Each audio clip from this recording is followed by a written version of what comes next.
We is live. Alrighty, folks. Welcome back to Decentralized Radio. We are live here, ready to discuss iPhones, EMFs, 5G, France, and the whole France. lot. So, this is going It's to be a always fun something with one. France.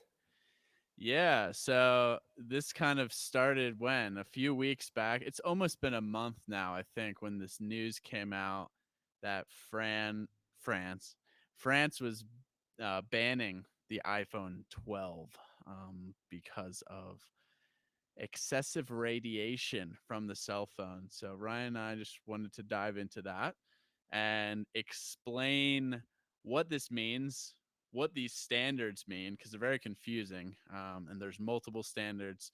They're different in the EU and the US.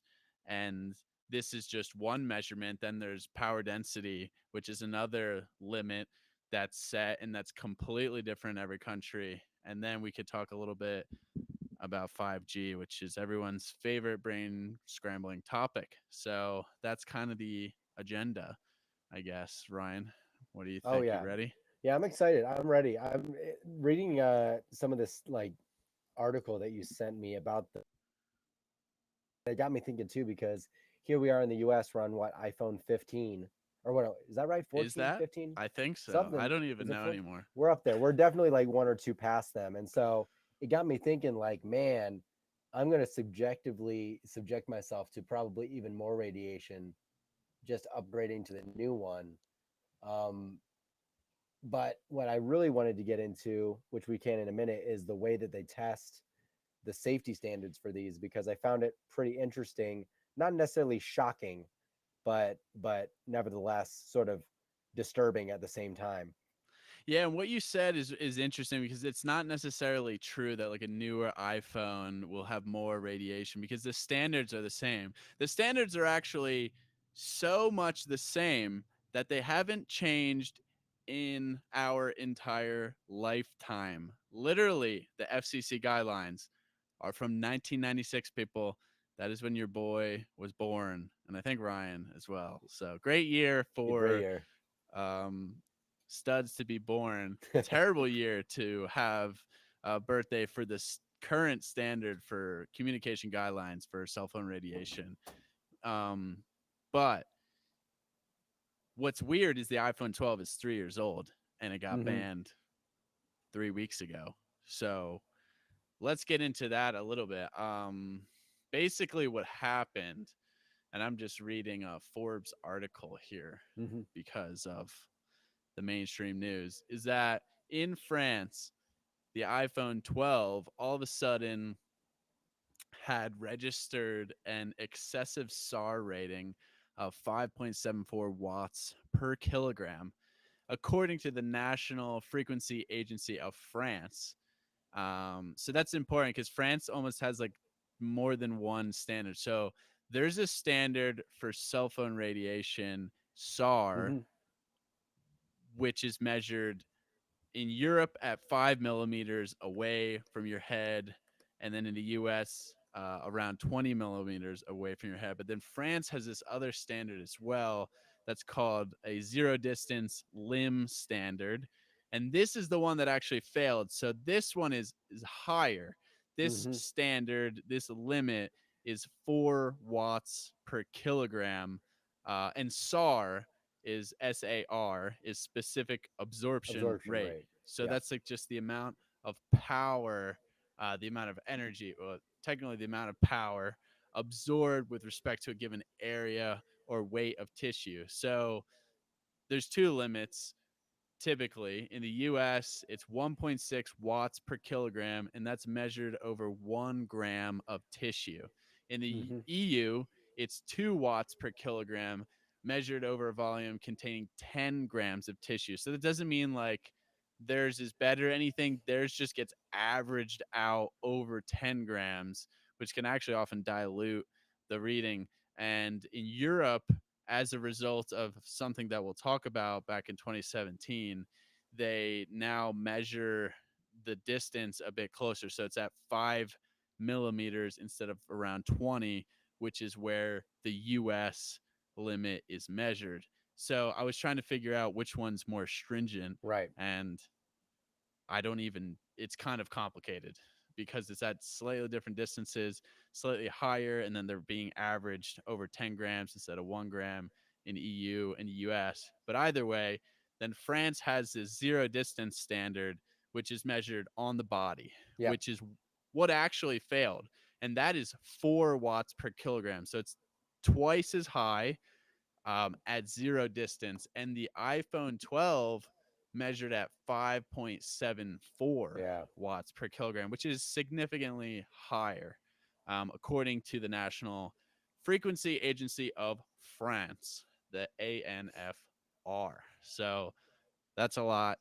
It's just that's a lot right there. I mean, just sifting through what all of this means is quite technical, and no wonder why the public is. And then Apple comes out with a statement saying it's just a software issue, and we can get into that. But yeah, this is very technical information, so I wouldn't be obviously I don't judge anyone for not really digging into this because it's very complex. Yeah, I mean, for me, the most interesting thing was the distance parameters set up and measuring. Like, I think, did you say it was 5 millimeters away? Is where they did testing prior, or No, that's done in the U.S. currently, yeah, in the EU, or at least in France, and that's as a result of the PhoneGate scandal, which we'll get into. Right. Yeah, because like if you think about it too, it's like what it really got me thinking over the iPhone ban in general was like this is like one aspect of potential electromagnetic frequency that we're getting at any given moment. Like 99% of us like are sticking this thing in our pants, in our front pocket, back pocket, in our bra. Like we're putting it next to our head. Like so the majority of the time it's actually like I don't even know how many people even set it down across the table away from them anymore. Like it's pretty much glued to us like almost most of the day. Maybe at night it's like slightly further away on your end table next to your bed. So it's only maybe 24 inches from your head, probably max for most people.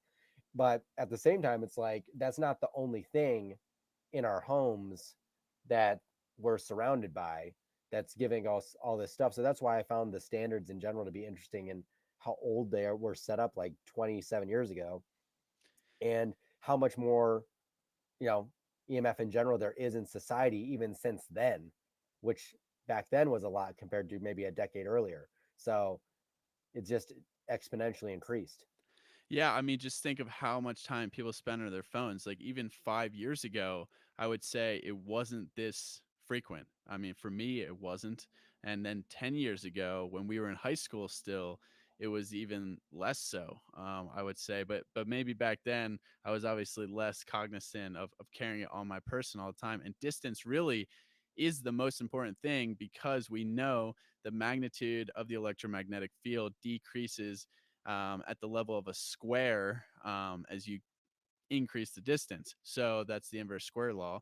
And what's really a fun exercise is to just go and read the warning labels that nobody even knows exist on all the products. And I have one here for the iPhone 13, and it's just funny. Um, you know, start it. It says iPhone is evaluated in positions that simulate uses against the head with no separation, and when worn or carried against the torso of the body with 5 millimeter separation. To reduce exposure to RF energy, use a hands free option such as the built in speakerphone, headphones, or other similar accessories. So they're literally recommending to you to not hold this device, to not carry it on your body, to use speakerphone. Yep. So if you wanted to just forget about listening to me, I'm crazy, listen to Apple, who has your best interest in mind. Don't hold this thing on your body. Just don't do it because you're getting the full brunt of that electromagnetic radiation, and nobody really realizes that. And it's just insane. Do they say where they put that warning on it? Because I found that exact same black box warning. Well, it's not black box warning, but that warning in my phone. But to get to it, I had to do this. I screenshot. Well, I screen video recorded it so that I could remember how to do it. But there was like a weird keypad thing you type into your contacts number, like when you're dialing a number, and then it'll take you to that screen where it says that exact thing of like, oh, if you want to reduce RF radiation, use hands-free options. And I just thought that was the funniest thing I'd ever read from an actual company, and it goes to show like there are people in the space. We spoke to Anthony from EMF Safe about some of this stuff, and I mean, it's not like the tech companies don't know these things. They probably know very actively, and it's just sort of like brushed under, and is sort of unfortunate, but it's just the way that it's set up. But it's not like an unknown thing, which has been proven like in this article and in this instance in France. Yeah, no, for sure. And that kind of gets back to why did the iPhone 12 fail? Why did it have this significantly higher specific absorption rate? All of a sudden it's been out in the market for 3 years. And I just re-listened to Dan DeBon from Defender Shield. He did an Instagram live on this, and he's an expert um, on this topic. And he basically said that it's probably a manufacturing error, almost certainly, because they understand it's a game. They play this game to where they know they have these limits and standards, and then they have to implement the right control mechanisms, the right software, the right firmware in order to make sure that they just pass the limits. And he said that probably it was a manufacturing error, some mishap, or some software that is not working properly, because obviously it passed, 3 years ago. So it's really just a game that these companies are playing, and they're just getting in under the wire all the time. So you can't trust these limits. And then again, where these limits, what are they based off of? And can get into the whole slew of issues with just specific absorption rate testing, such as the fact that they tested on a 6 foot, 6 foot two, 220-pound man Yeah, that's a something like that. bio dummy. Yeah. A specific, on I have it written down here. It's called a SAM, a Hmm. specific anthropomorphic mannequin. So it's not even like a real person. And you can just look up the images of these Well, and tests, I'm and thinking it's too, like we kind hilarious. of talked about it.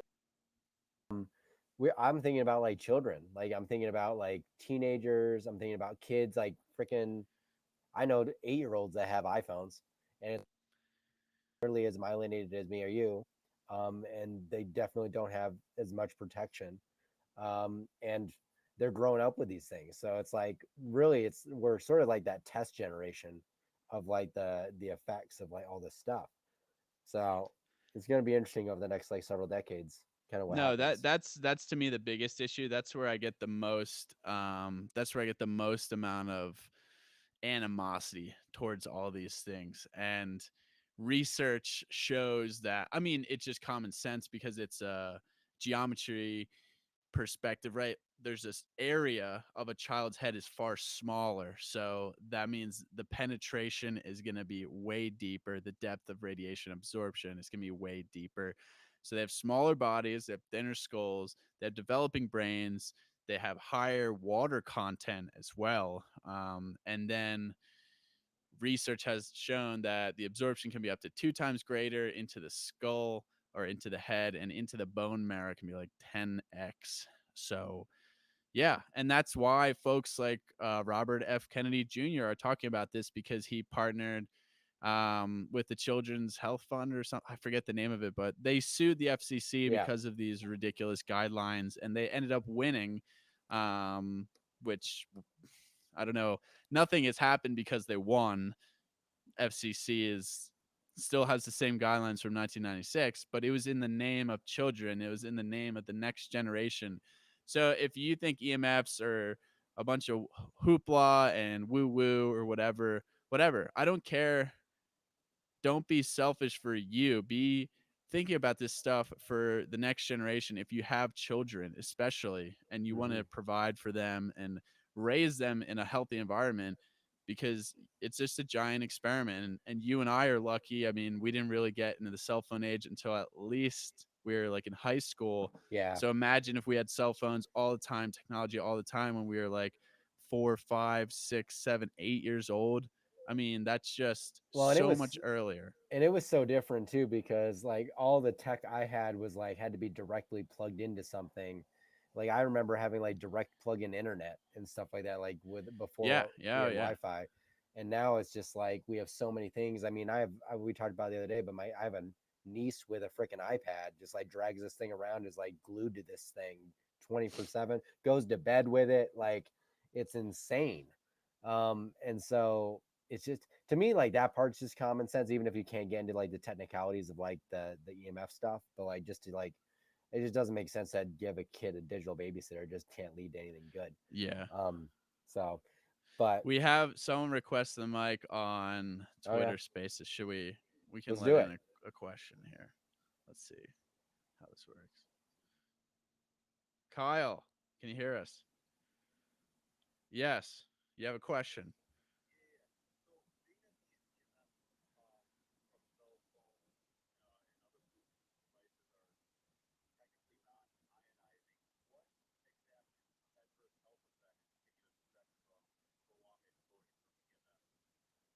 Okay, that's a fantastic question. So I'm going to repeat that since we're on multiple platforms here. So Kyle basically asked, this is non-ionizing radiation. So what actually are the health effects? And that's a fantastic question that we could probably talk about for hours on hours on Oh hours. yeah. But that's kind of the basic terminology that everyone uses to dismiss that EMFs are not harmful from our technology because Hmm. they're non-ionizing.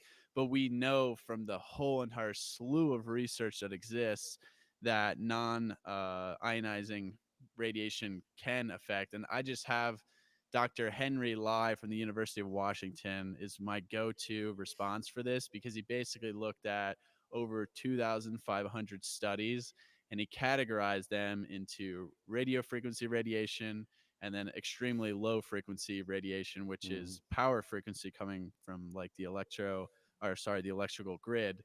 And what he found, I'll just read right off of it: 89% of 300 different radio frequency studies showed oxidative effects or free radical damage that's been done since 1997. So, reporting significant effects, including 96% of studies that had a specific absorption rate or SAR less than zero point 0.4 watts per kilogram, so less than the standard limit. And then he has 75% of 400 plus neurological studies showed significant effects. 82% of 300 plus studies on reproduction and Hmm. development showed significant effects. So it's across the board. There's no, people always ask, oh, well, what is the effects? The effects is it's messing with our innate biological electromagnetic frequencies and our Hmm. ability to communicate on a cellular level. And it's resulting really in mitochondrial dysfunction. And that can show its face in In a lot of any ways. way. And that's why you see the most mitochondrial rich areas of our body are usually the most affected. So our brain, our heart, reproductive organs. So that's where you see a lot of these issues. But it could be, different for everybody. But at the end of the day, you're messing with biological functions. And we've had podcasts with, say, Carrie B Wellness, Yeah. Rob, Grounded Athlete, about exactly how these things are working. And, a lot of it's coming down to like the quantum coherence of water and just disrupting mitochondrial function. So I would say it's really undebatable that these have effects. And some other crazy statistic from Henry Lai that he reported, when studies were funded by industry, 70% of the time they showed no effects. However, when they weren't, like Oh yeah. 70% of the time at least, they did show Yeah. biological effects. So the water has been muddied with research in terms of EMFs because of industry funded studies.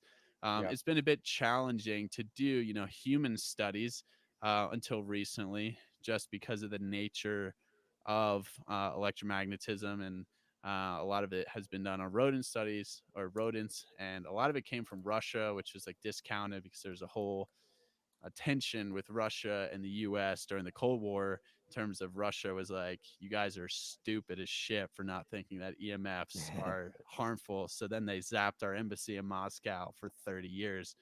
Yeah. If you want to look up the Moscow signal, that's a good one. But um, yeah, it's I just like there's the so Robert much out Becker there. story, which Yeah, I know we've yeah. talked about before, but that's like one of my favorite ones.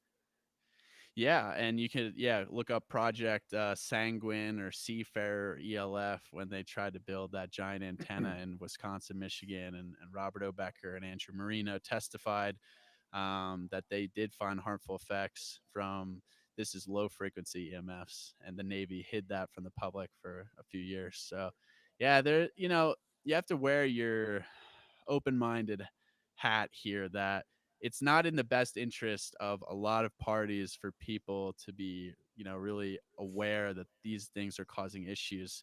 And Henry Lai from Washington, he didn't really have an agenda to go, prove someone wrong like Marino and Becker Right. did after a while. He just was doing research and he kind of got, pushed out by people because he uncovered a lot of these dirty secrets of EMFs and pretty much put out indisputable evidence that they are harmful and that industry is, muddying the waters.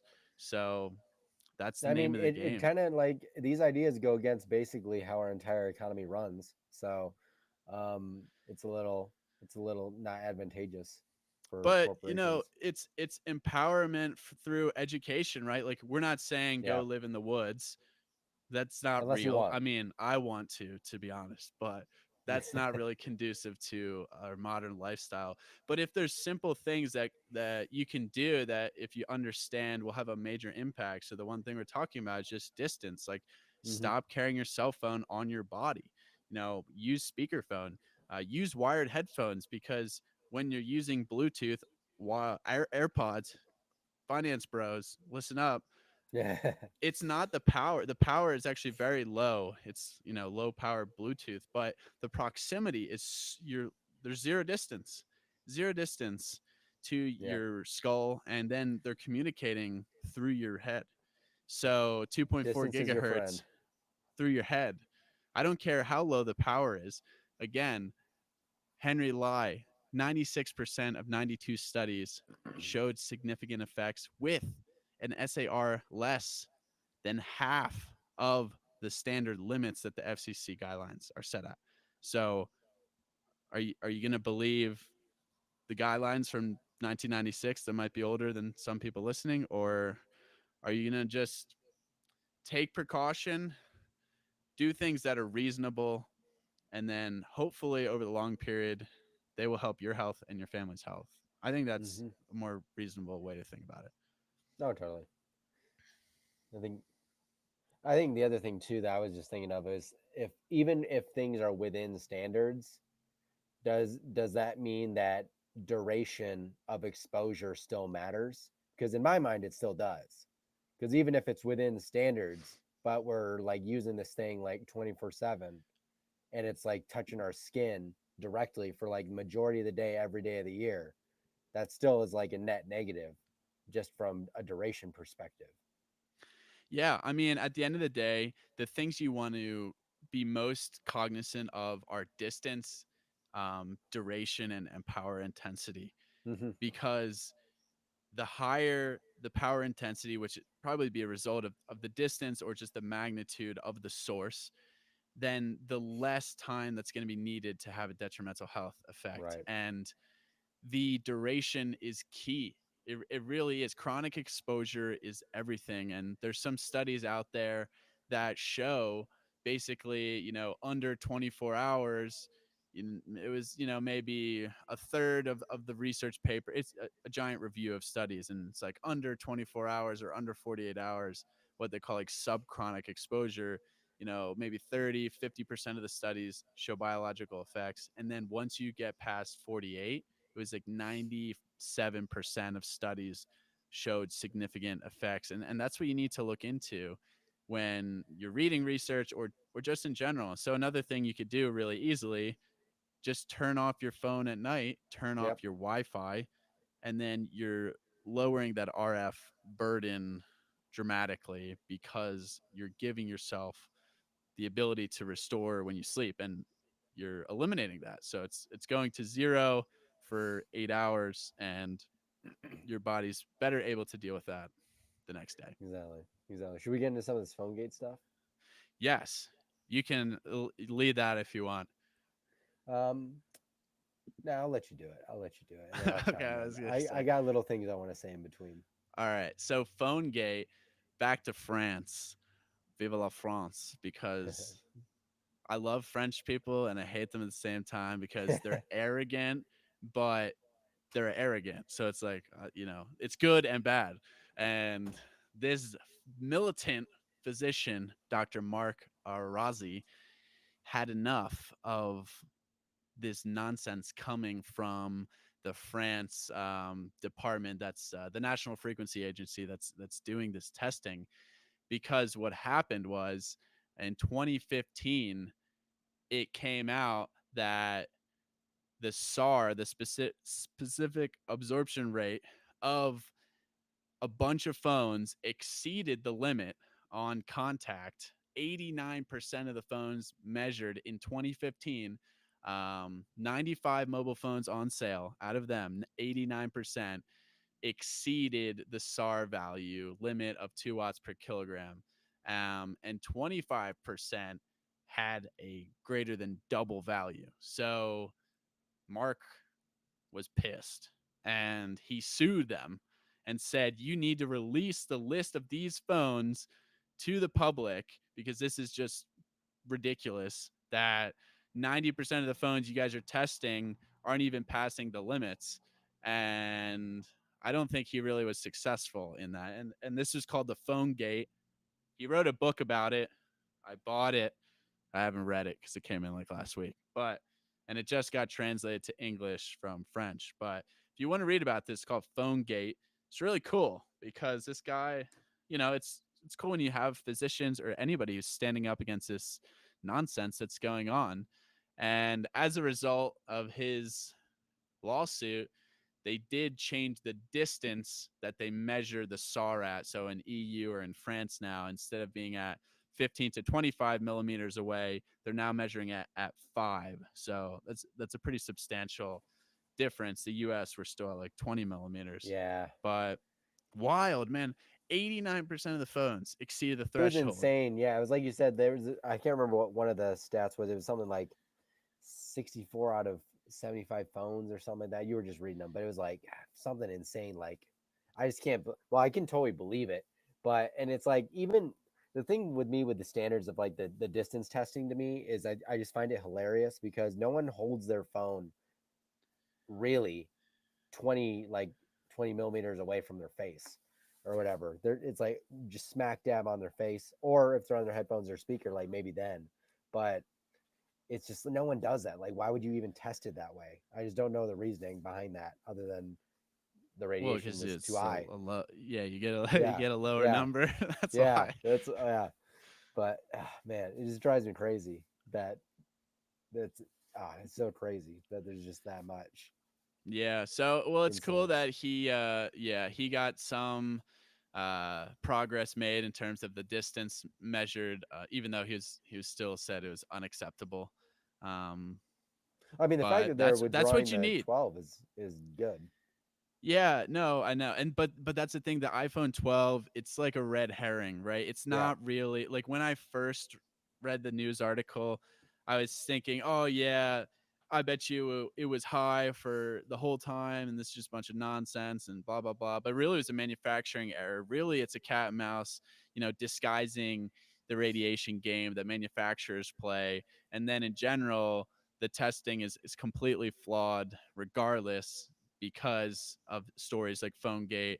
And then you get into the bio dummy, the 6'2", 220-pound man, not indicative of the population, not taking any account into children's safety. And it's just ridiculous. And I again, mean, this is just another example of like government agency. I mean, not doing what you think they're doing, or like, I mean, I always think about the FDA just because my dad works with them a lot, but it's there. There's a lot of fundamental flaws like within governmental like testing for all this stuff. And the truth is like, do they really have your best interest in heart? Like probably not. I mean, they have their donors' interest in heart and all that. Like once you get kind of out of the weeds, it makes sense. It's a little disheartening, but that's when it goes back to like you really got to do your own due diligence and not just. It really bugs me when people just dismiss a lot of this stuff without even looking into it slightly for themselves. Like they just have the opinion of whatever they saw on the news, or it sounds like way too outlandish, so it just can't be true. Or it's just Yeah, like, well, there's articles, and I've read articles that are literally like your TV emits more EMFs than your yeah, cell phone, and I was just like, "Are you serious?" Because that's not even the same. That's then they were just looking at the electric field, and it's just a completely different thing, right? You're talking about like yeah, RF power density versus electric field at 60 hertz from the power outlet, and they were comparing electric field readings, and yeah, it just shows you that people, it's highly technical information, which is the problem because people can be easily misled and they can go to the experts who are all paid off by industry to say that all these things are perfectly safe, yeah, even though there's plenty of research saying they're not at the distances and the intensities and the frequencies that we're using them at. But then there's also no agreement. So the one thing I wanted to show, and maybe I could share yeah. this, Share the is screen. I'll share the screen um, right here. The RF power guidelines are Oh all over the yeah, this is place. crazy. And Yeah, it's wild. this is a cool website called Physicians for Safe Technology. And so now we're measuring RF power density, right? And this is what you typically get when you measure RF with an EMF meter, like I have here, this tri-field.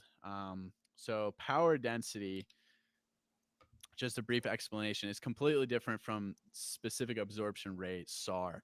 So the SAR limits that we were just talking about for the first half hour, that's all about power absorbed by tissues. Mm-hmm. This is the actual power over Emitted. a square area that's emitted. Yes, Yeah, and it's not taking any biological account into effect. But what's important to know is that an electromagnetic field is part electric and part magnetic. So when you're going with lower frequencies, typically you measure just the magnetic portion of it or just the electric portion of it. Um, but for RF, what the standard is to measure the power density, which is basically taking you're you're multiplying two vectors together via cross product and getting a power density. If you care about physics and stuff, you can look into that. But here, look at this: Japan, U.S., Canada, all the kind of modern countries are really high, and then all these. Oh, I got a signal here. All the other countries, especially Eastern Europe, is like really, really, really low. So it's quite fascinating. And like I said, Russia was not a fan of what the U.S. was doing in terms of EMFs. and I think China actually had better standards than us. Is that right, or was I reading that wrong? I don't think I don't know if China was on. Oh yeah, China's down here. So yeah, they are lower. It's wild. Yeah, it's just for me, it's just crazy to see how all over the map, like there's actually no like direct stand. I mean, obviously it's like lower is better, um, but there's no like uniform standard, which makes you wonder about how they set it up in the first place, which probably isn't too much of a mystery. I mean, industry. Yeah. So to me, it's just there's no agreement, there's no consensus because it's really not agreed upon. And if you go to these other countries that are more stringent, they actually have varying levels, varying limits for things like hospitals, Mm-hmm. for things like schools, for things like residential areas. They have different limits, mostly in Eastern Europe. And why is that? Because they understand that in residential areas where people are often inside, especially children, that they're going to be more susceptible to chronic exposure, so they have more stringent limits. And then out into the open, or if it's a very there's not a lot of people around, there's no kids, then it's allowed to be a bit higher. And does that make sense? Yeah, it makes sense. Of course it makes sense, but it's too complex and it would just go blow in the face of too many big companies to enforce that here in the West, I guess. But it to me, it's just ridiculous because you can see here the magnitude. Like the U.S. and all these modern countries are at 450 microwatts per centimeter squared. We're not talking like a little bit of a drop off. When you get to Russia, it's 10. 10. That's Yeah, that's that's insane. 40x difference. 40x, you know? So what's the threshold? What's the real threshold for biological effects? Hmm. Again, it depends on duration, depends on just how often you're exposed to this stuff. But if the difference of guidelines is 40x, then you got to be thinking that really the US and the West countries that you see at the top of the list here, they just don't care. They don't have any second thought for the members of their society. And hopefully we can change that. But Yeah, I'm not very hopeful. So that's why you need to take this into your own hands, totally. really, and take precaution, right? You don't have to stop using technology completely, but just be smarter about it. Yeah, I mean, it's all about, I mean, knowledge is power. So it's just about being mindful of tech usage. Like even irregardless of like all the stuff we're talking about today, most people probably use tech more than they need to use tech. Just like mindlessly scrolling. I know I've done it. Probably did it today. Um, but it's just one of those things where it's like the more you know, the better you can be, or at least you know you're frying your brain out. I'd rather know than not know. Yeah. Someone asked or commented, said, why does it take a bunch of manly guys on Twitter or X to talk about this and not the expert? Well, it's really, it's true and not true because this has been a hotly debated topic since the 70s. Like this was a big It's been deal around. in the 70s when we were talking about like Robert O. Becker and Andrew Marina. They were testifying uh, against industry and they were on 60 minutes. You can go look Yep. up Robert O. Becker on 60 minutes and then that was a whole electro pollution was a big deal back then and it was mostly from the power grid or the low frequencies because that was before anyone even had cell phones or Wi-Fi routers way before and then it got swept under the rug for a long time and then now we're starting to get some momentum again where people are talking about this. Why? Because just think about how much more technology we use now. 10 years, exponential rise. And guess what we've seen also?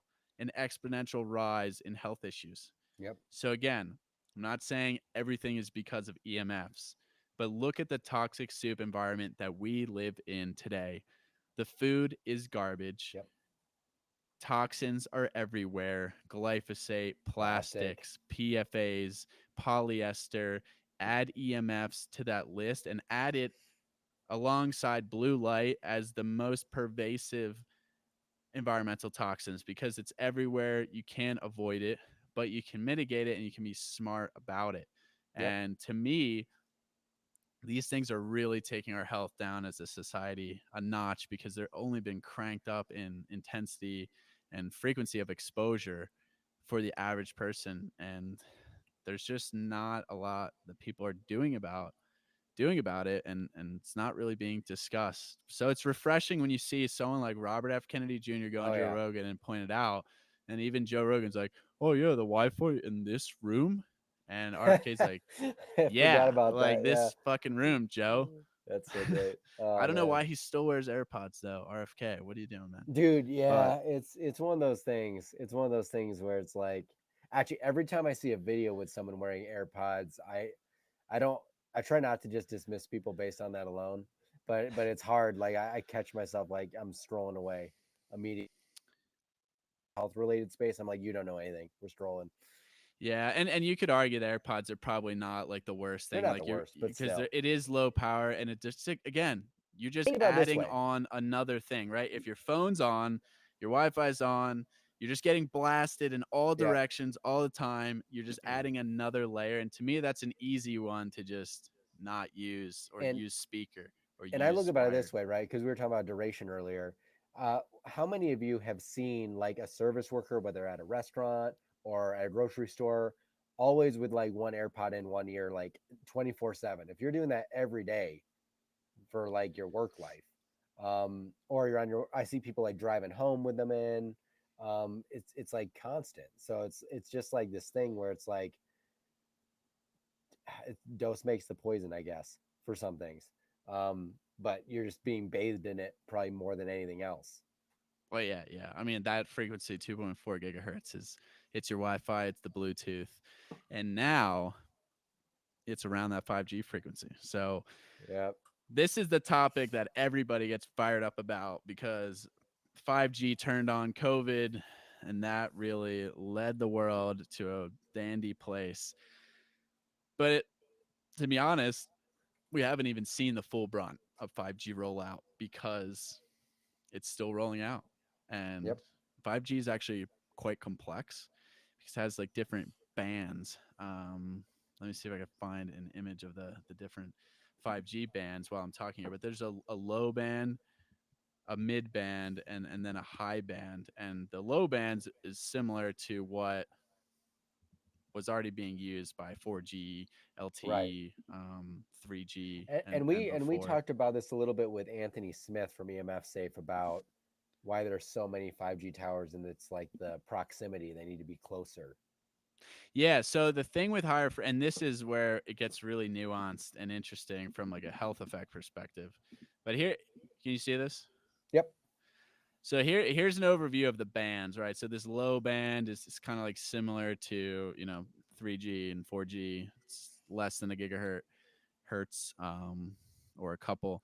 Mid band's getting higher into like the 2 to 4 gigahertz range. That's kind of where Wi-Fi, Bluetooth, and thing operates. But really, what's pushing this to be totally different is the high band, and pretty sure it's rolled out in a lot of major cities already, if not most places. But it's kind of still getting turned on. And you're talking 20, 30, 40, 50 gigahertz of frequency, which is quite a deal higher than anything we've seen before. And yeah, that's a very high frequency for communication. The problem with that, like you're saying, is at higher frequencies, the amount of distance being able to carry the interruptions, it's easy to get blocked. So things like houses, things like trees can get in the way of 5G. The signal drops out faster. That's why there's so many of these repeater towers. Yep. um, but the real big problem with 5G that a lot of people think is that I think personally, it's just adding on another layer that's way more power intensity, way more exposure that we're facing on a daily basis. And I was reading this white paper from Huawei, which I had to find Oh yeah. on DuckDuckGo. So, oh shit, where we go? Let me share this again.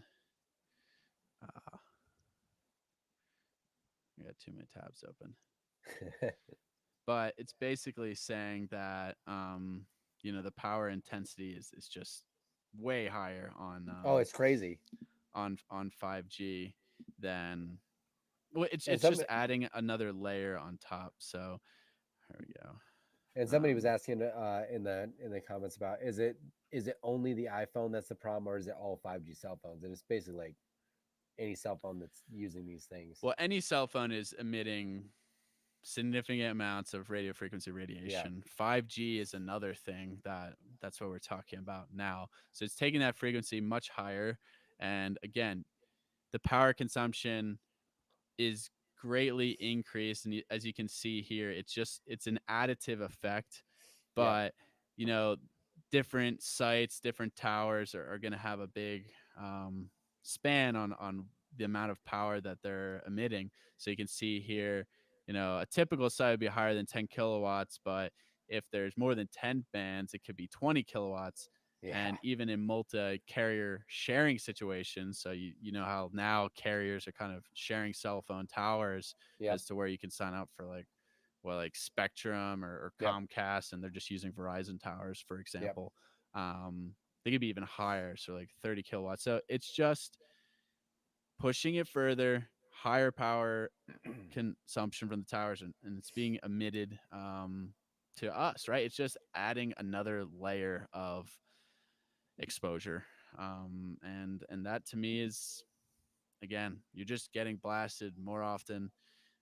The 5G itself is a big debate because it does have a higher frequency. People say it penetrates our body less, which Right. is Yeah. true. But then there's also some debatable, controversial research that says it gets absorbed more. So Interesting. yeah, I want to dive into this more with some experts, but it's very highly debated. Again, I would say that if you don't need it, turn it off. I mean, I literally Yeah. just use Wi-Fi. I'm at home. I have Yep. airplane mode on. I have Wi-Fi on if I Yeah. need it, and then I turn it off. I actually don't have 5G on pretty much ever. I don't even know how much 5G they have in Wyoming. Probably It's more probably than. LTE or something like Nah, I that. think it's actually 5G now too, unfortunately. But maybe depending on the carrier, you have T-Mobile is actually like the leader in this space, sadly enough. And yeah, again, do you need to use it all the time? Well, and I mean, most people have like freaking all three things on at once. So they got like 5G, Wi Fi, and Bluetooth all in one time. Even if they're not using it, they just leave it on constantly. So it's like Yep. super easy to like at least do the small things and mitigate. It's like not that disruptive to your life. Like you will get through it. I know a lot of people have a hard time for some reason with the idea of turning Wi-Fi off at the night times for some reason.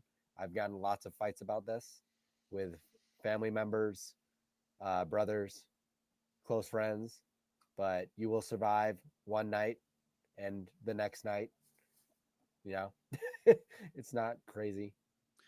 Yeah, and what's interesting, people probably ask, well, what are the specific, health effects of 5G and why is it so bad for us? And again, I mean, they're releasing this stuff with zero research pretty much. Well, It's and like the thing it's too, like and the the thing too is, vaccine. It's the same yeah, thing, right? It's like, okay, we're going to do the research after it's already been and, released and everyone's using it. and the truth of the matter is too, it's like there. I mean, there are specific things you could probably point out, but everyone's reaction to it may be different. It's just like how you can have two of the same negative stimuluses and get two different diseases for two different people. So it's not like Yeah. everyone wants it black and white, but it's just not how health works. It's just a toxic threshold, right? Like if you Yeah. think about it as a toxic threshold, then you'll understand that the more you mitigate anything from EMFs to plastics to Yep. glyphosate is going to help you out, but you're not going to be zero. No one's going to be ever at zero. Exactly. But the more that you add on, the higher your chances that you're really going to pass that threshold and have a serious health event. And I think that's the same reason, the jabs have finally have started to affect people. Do I think it's just that? No, it's not. It's everything. It's Yep. everything in your environment.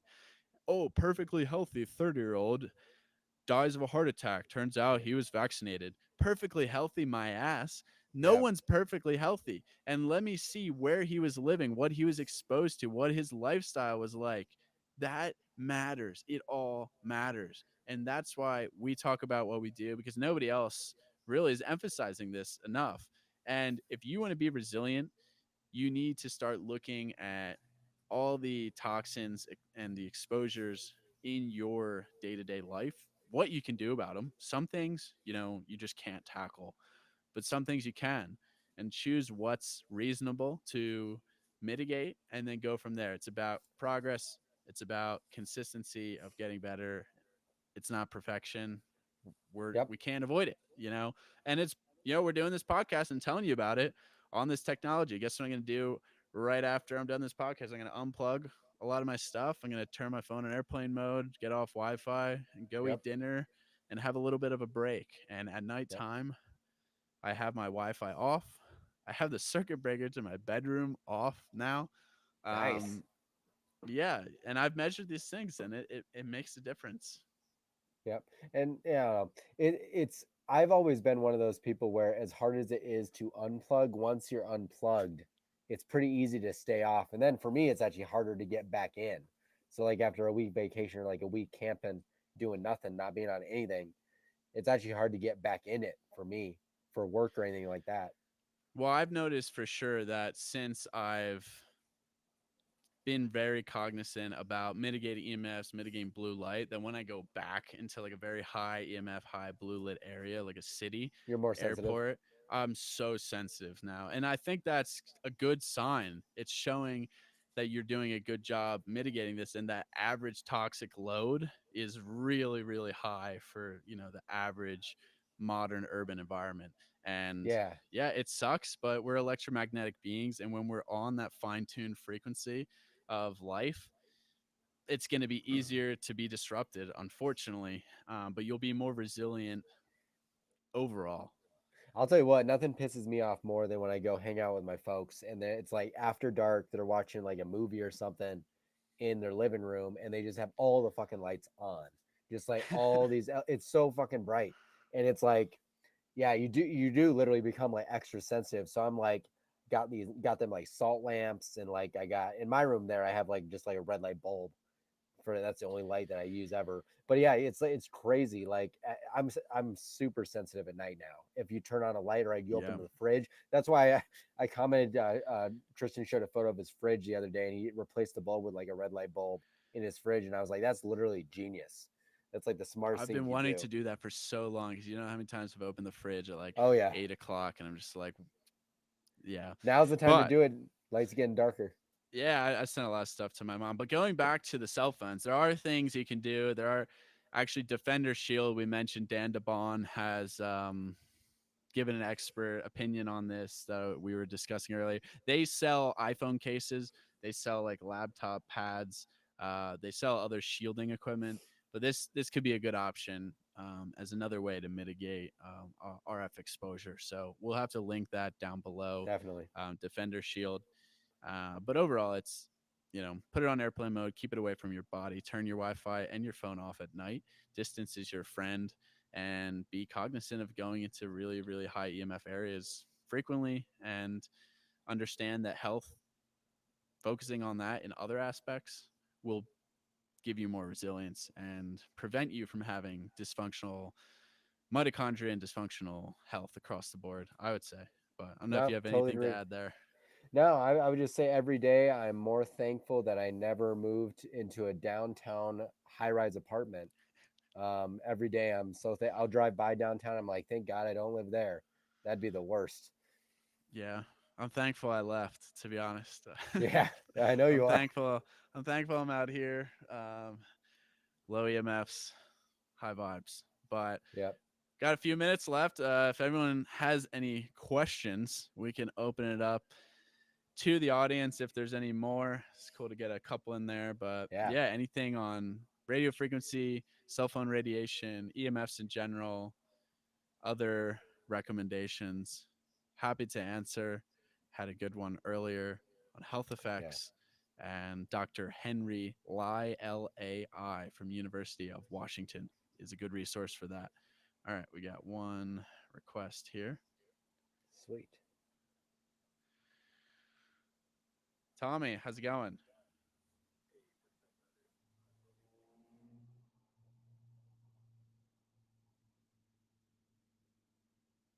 Yep.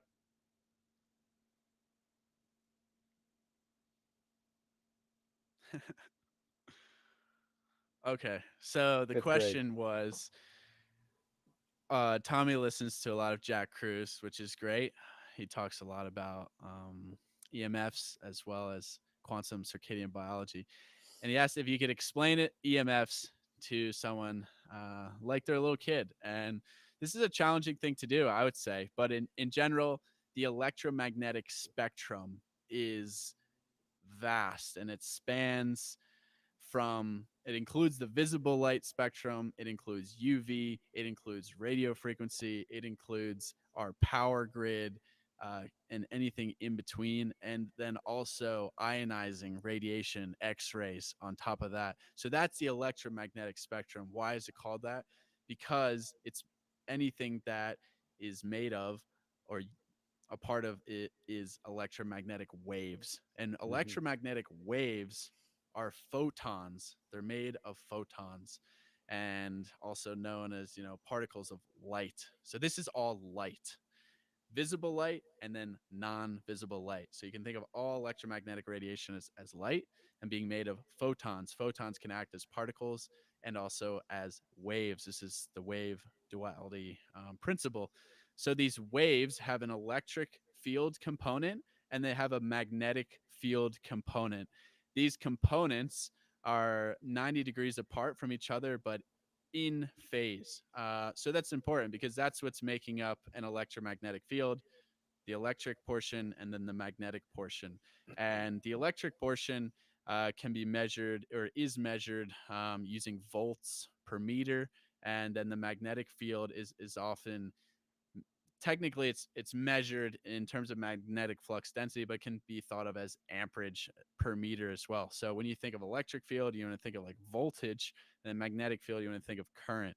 So example, the electricity running through your house, if you have something just plugged into the wall and it's not turned on, you're going to be generating an electric field. But the moment you turn that on, you're going to be generating both an electric field and a magnetic field because current running through a wire is generating a magnetic field as well. And both of these components, and then what we talked about on this podcast is radio frequency. So radio frequency is just a higher frequency.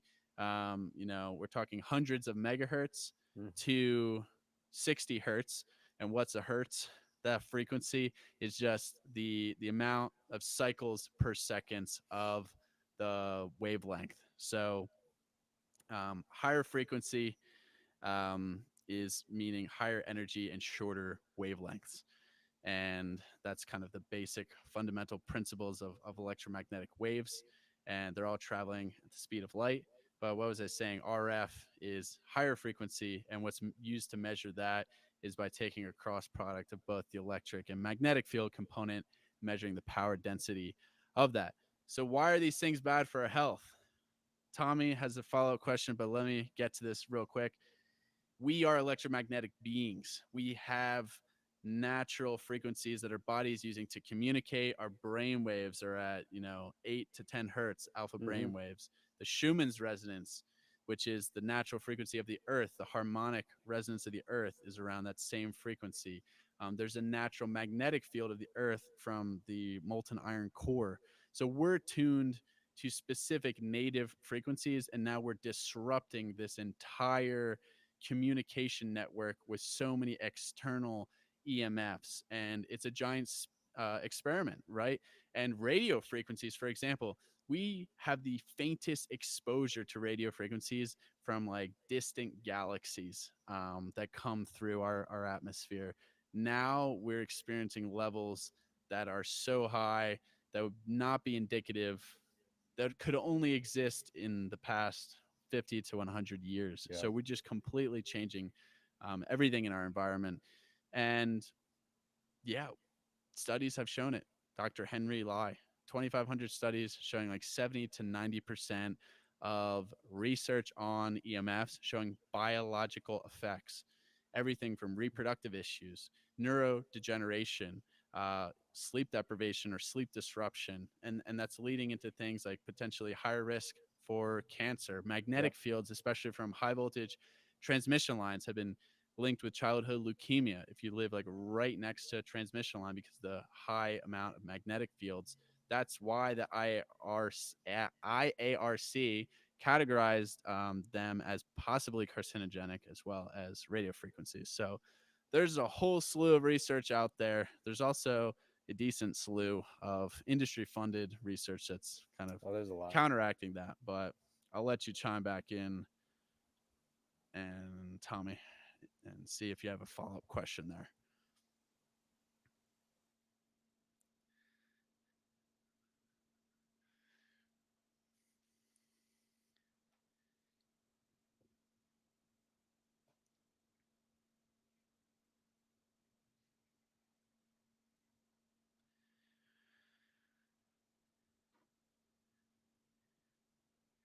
Yeah, so Tommy, again, for those on YouTube, asked, well, he says good explanation, and then he asked, what are some resources that people can go to learn more? The Environmental Health Trust is a great website. That's actually what I was reading off a lot of their articles on specific absorption rate. So SAR, they have all like the warning labels on phones. They have just a whole great amount of information. So that's the environmentalhealthtrust.com.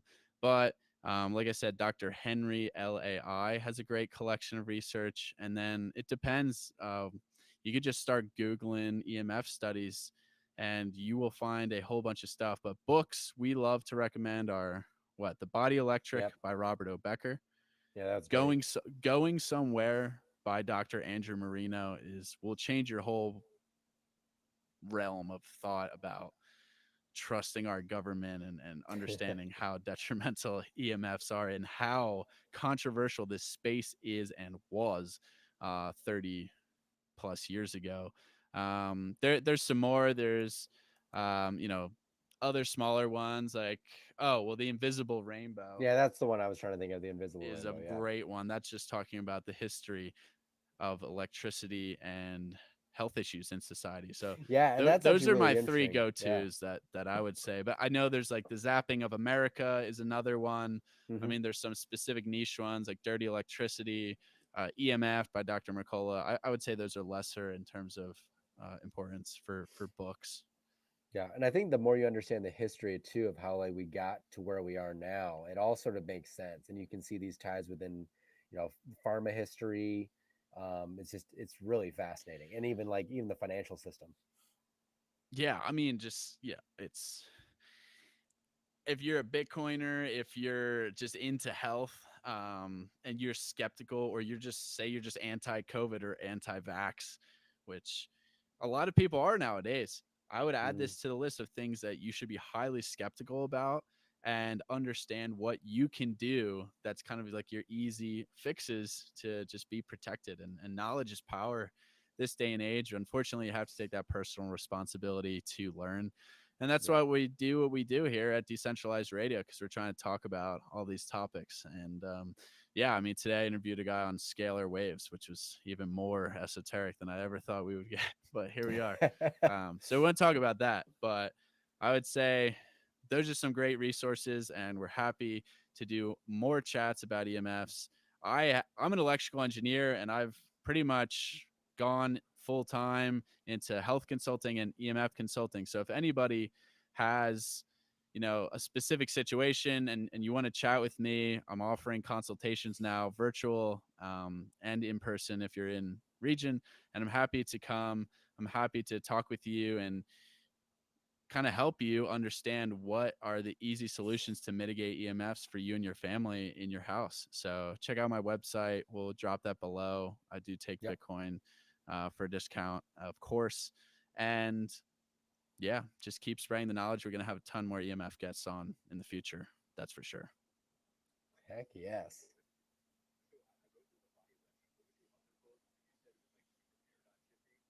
What was the Body second one? Electric, Going Somewhere Going by somewhere. Andrew Yep. Marino, and then The Invisible Rainbow by Arthur Furstenberg are, I would say, my top three. Body Electric is pretty technical, so Yeah, maybe it's pretty I dense. would start with The Invisible Rainbow, maybe then Going Somewhere, and then Body Electric. So the reverse order of what I said.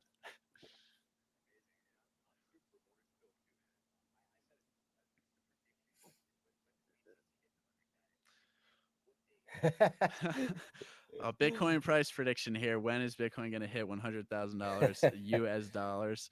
I would say 2025 is my prediction. Maybe first half, midway through 2025, midway through 2025. I'll give that as my prediction.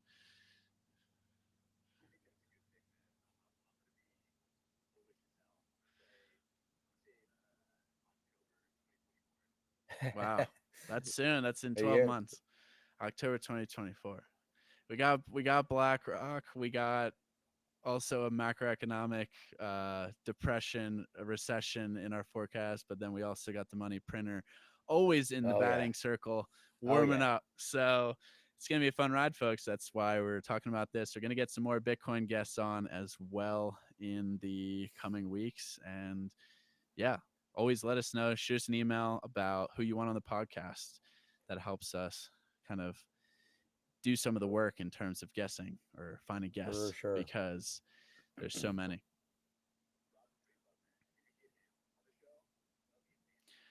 I've talked with Robert. I would say we're cool. He follows me.